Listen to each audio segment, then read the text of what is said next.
मराठी बालभारतीमध्ये आपलं हार्दिक स्वागत आहे। आज आपण बघणार आहोत मराठी गोष्ट जी आहे टोपीवाला आणि माकडे।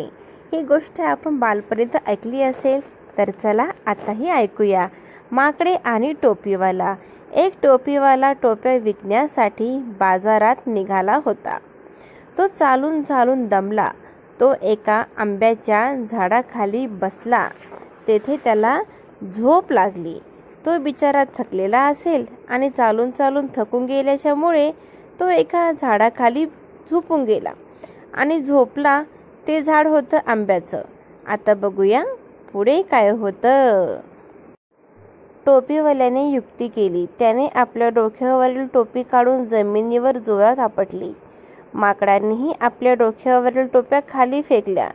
टोपीवाल्याला आपल्या टोप्या परत मिळाल्या।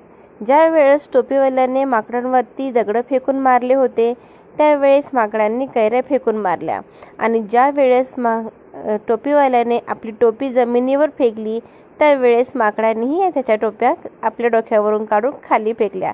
अशा प्रकारे टोपीवाल्याला त्याच्या सर्व टोप्या मिळाल्या। तर कशी वाटली तुम्हाला ही आमची गोष्ट?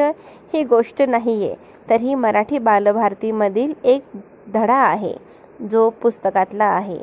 तर कसा वाटला व्हिडिओ आम्हाला कमेंट करून नक्की सांगा। चॅनलला सबस्क्राईब करायला विसरू नका।